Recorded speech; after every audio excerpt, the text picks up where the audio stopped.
जय हिंद हमारे प्यारे साथियों। आज हम क्लास 9 का दूसरा टॉपिक देखेंगे, जो टॉपिक का नाम है पदार्थ की अवस्थाएं। तो पदार्थ की जो अवस्था होते हैं वो 3 होते हैं। आइए देखते हैं कौन कौन सी होते हैं। ठीक है, तो पदार्थ की जो अवस्था होते हैं वो 3 होते हैं। पदार्थ की अवस्था 3 प्रकार के होते हैं। क्या प्रकार के हुआ? 3 प्रकार का। पहला होता है ठोस अवस्था। कैसी अवस्था? ठोस। दूसरा होता है द्रव अवस्था। तीसरा होता है गैसीय अवस्था। इसको इंग्लिश में लिखिए तो सॉलिड, लिक्विड और gas. Solid state, liquid state और गैस स्टेट।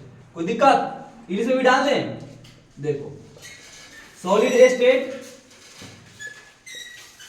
लिक्विड स्टेट और गैस स्टेट। कोई दिक्कत? अब देखो ध्यान देना कि सॉलिड स्टेट में क्या होता है, लिक्विड स्टेट में क्या होता है और गैसीय स्टेट में क्या क्या होता है। इतना ही को समझ जाना है। सॉलिड स्टेट में क्या क्या ध्यान देना कि ठोस अवस्था में ठोस पदार्थ नहीं होता है। अब ठोस पदार्थ आप जानते हैं क्या होता है? जैसे देखिए, वैसा पदार्थ को ठोस पदार्थ कहा जाता है जिसका आकार और आयतन क्या हो, निश्चित हो। निश्चित कहने का अर्थ एक ही आकार में हो, उसका आकार क्या हो, एक ही। जैसे मान लीजिए और आपको हम बोल दे कि ईंट ले लीजिए। ईंट का आकार क्या होता है? निश्चित होता है, आयतन भी निश्चित होता है। और ठोस में जो होता है रिक्त स्थान नहीं होता है। ठोस में क्या नहीं होता है? रिक्त स्थान। ठोस में रिक्त स्थान नहीं होता है। ध्यान दीजिएगा, रिक्त स्थान नहीं होता है। ठोस का आकार आयतन निश्चित होता है। ठोस का आकार जो होता है और आयतन क्या होता है?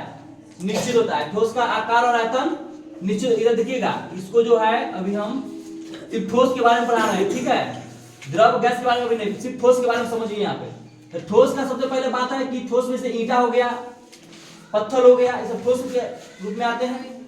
अब ठोस में पहला पॉइंट है कि ठोस में रिक्त स्थान नहीं होता है। रिक्त स्थान कहने का मतलब खाली स्थान नहीं रहता है।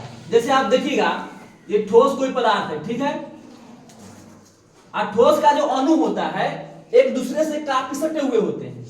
क्या होते हैं? काफी सटे हुए, ऐसे ऐसे करके देखिएगा। ये जो इसका अणु जो है यहाँ पर, वो एक दूसरे क्या है, काफी आपस में सटे होते हैं कि नहीं होते हैं? देखना,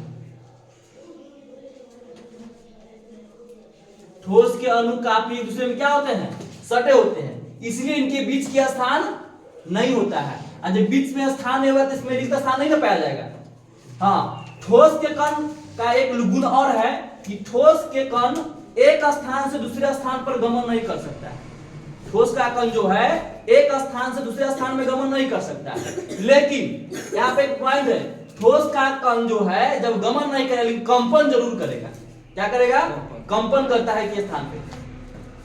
जैसे मान लीजिए हम ठोस के कण है तो एक स्थान से स्थान नहीं जाएंगे लेकिन कंपन तो करेंगे। हल्ला हिलेगा नहीं तक कंपन। करंट मारा तो कैसे कंपन करता है? सेम इसमें भी कण जो है कंपन करेगा, ठीक है ना, लेकिन एक स्थान दूसरे स्थान पर गति नहीं करेगा। ठीक है, और ठोस के कण जो है आपस में चिपके होते हैं। इसका कारण क्या है? इसका कारण यह है कि ठोस के कणों के बीच वैद्युत आकर्षण बल जो है उपस्थित होता है। क्या होता है? वैद्युत आकर्षण बल। क्वेश्चन पूछेगा, ठोस का कण आपस में चिपके क्यों होते हैं? क्योंकि ठोस के कण के बीच कौन से बल लगता है? वैद्युत आकर्षण बल। कौन बल? वैद्युत आकर्षण बल। ठीक है, कोई दिक्कत? दूसरा बात यह ध्यान देना, वैद्युत आकर्षण बल इसमें क्या होता है? बहुत ज्यादा होता है, इसलिए ठोस का कण आपस में चिपके होते हैं। ठीक है, तीसरा बात यह है इसमें कि ठोस का कण जो है हाथ से नहीं दबा सकते। ठोस को आप दबा सकते हैं, ठोस को आप दबा सकते हैं कभी? देखिए, ईंटा लेके आइए, इसी को देखिए, ये मान लीजिए ठोस है, इसको हम दबाएंगे तो दबेगा। आप कितना दबाइए दबे नहीं करेगा। इसका मतलब क्या? ठोस जो होता है संपीड़य नहीं होता है। संपीड़य कहने का मतलब दबा जाना, और संपीड़य कहने का मतलब नहीं दबाना। तो ठोस का कण संपीड़य होता है? नहीं होता है। ठोस को हम दबा नहीं सकते हैं, ठोस को हम दबा नहीं सकते हैं। कोई दिक्कत? कोई दिक्कत ठोस में? इसका आकार आयतन निश्चित होता है, इसके बीच में रिक्त स्थान नहीं होता है। ठोस के कणों के बीच वैद्युत आकर्षण बल होता है। ठोस को दबा कर नहीं रख सकते हैं, हम दबा सकते हैं क्या?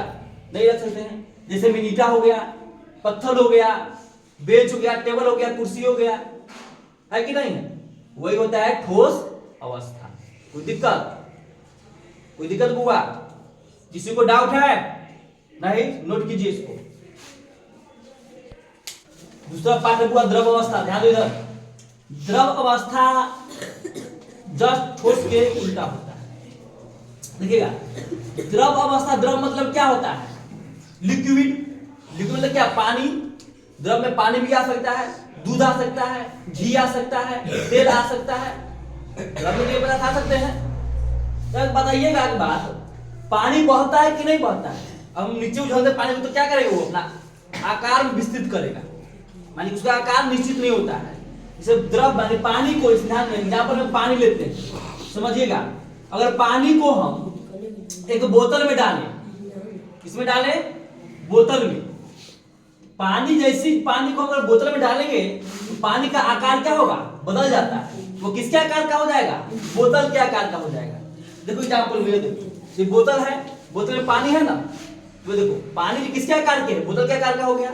यही पानी को जब हम किसी गिलास में रखेंगे या किसी लोटा में रखेंगे तो लोटा के आकार का हो जाएगा, वो गिलास के आकार का हो जाता है।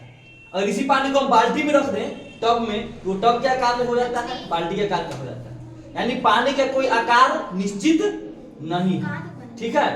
पानी कोई आकार निश्चित है, जैसे करेंगे वैसे हो जाएगा। देखो सुला दे तो सोलह सूतल के आकार का हो गया, नदी में रहेगा तो नदी के आकार का हो जाएगा, समुद्र में तो समुद्र के आकार का हो जाएगा। जहां भी रखेंगे पानी को वो अपना आकार चेंज करेगा, जिस चीज में रखेंगे उसका अपना आकार ले लेगा। कोई दिक्कत? एक ढक्कन को ढक्कन में रखेंगे, इसको पानी थोड़ा सा, एक ढक्कन के आकार का हो जाएगा पानी इसमें। समझा या नहीं समझा? तो द्रव का आकार निश्चित नहीं होता है। तो सबसे पहला बात है द्रव। द्रव का आकार जो होता है वो निश्चित नहीं होता है। क्या नहीं होता है? निश्चित नहीं होता। लेकिन हाँ, आयतन कहेंगे अगर हम, आयतन इसका क्या होता है? निश्चित होता है। आयतन क्या होता है इसका? निश्चित होता है। कोई दिक्कत? आकार अनिश्चित और आयतन निश्चित। कोई दिक्कत? कोई दिक्कत हुआ? दूसरा बात यहाँ पर ध्यान दीजिएगा। दूसरा बात द्रव में यह होता है कि द्रव के अणुओं के बीच रिक्त स्थान होता है। द्रव के अणुओं के बीच, द्रव के अणुओं के बीच रिक्त स्थान होता है। रिक्त स्थान होता है। द्रव के अणु बीच क्या होता है? रिक्त स्थान होता है। जैसे आप देखिए एग्जाम्पल, ये कोई द्रव वाला पदार्थ है, ठीक है? और इसके अणु देखना, तो एक यहाँ पे रहेगा, एक यहाँ पे, एक यहाँ पे, एक यहाँ पे, एक यहाँ पे, एक यहाँ पे। देखो अब द्रव के अणु कितने दूरी दूरी पर है ना? तो इसके और इसके बीच की दूरी तो ये है, इसी को बोलते हैं द्रव के अणुओं के बीच की रिक्त स्थान। इसके बीच में भी है, इसके बीच में, इसके बीच में, इसके बीच में, इसके बीच में, इसके बीच में, है कि नहीं है? सबके बीच में क्या है? दूरी है। यानी ये अणु चाहेगा, अगर ये अणु का मन हुआ कि नहीं हम यहां नहीं रहकर यहां आ जाएं, तो यहां भी आ सकता है। इसका मन है यहां जाने का, तो यहां भी जा सकता है, यानी गति कर सकता है। यानी द्रव के अणु क्या करते हैं? आपस में गति करते हैं। यानी द्रव के अणु कैसे होते हैं? गतिशील होते हैं। इसलिए पानी को या दूध कहीं पे हम रख दें, नीचे में डाल दें, तो वो अपना गति करके अलग चला जाता है। नहीं कहते बह गया ना, हो वही बात है। क्या होता है इसका गति? इसके अणु क्या करते हैं? गति करते हैं। यानी कि द्रव के अणु गतिशील होते हैं। कैसे होते हैं? गतिशील होते हैं। एक स्थान से दूसरे स्थान पे वो जा सकते हैं। कोई दिक्कत? अब एक बात बताइए, अब द्रव के पदार्थ को हम दबा भी सकते हैं। क्या कर सकते हैं? दबा सकते हैं। जैसे कैसे बताओ? द्रव के पदार्थ कौन कौन से हम दबा सकते हैं? बताओ जरा। द्रव के अणु गतिशील होते हैं। कोई दिक्कत? जैसे पानी को देख लो, बोतल में, बोतल के आकार का हो जाएगा, बाल्टी के आकार का हो सकता है। आकार अनिश्चित होगा। आकार क्या होगा? अनिश्चित। अनिश्चित का मतलब निश्चित नहीं, लेकिन आयतन क्या होगा बुआ? 100% निश्चित होगा। कोई दिक्कत? कोई डाउट?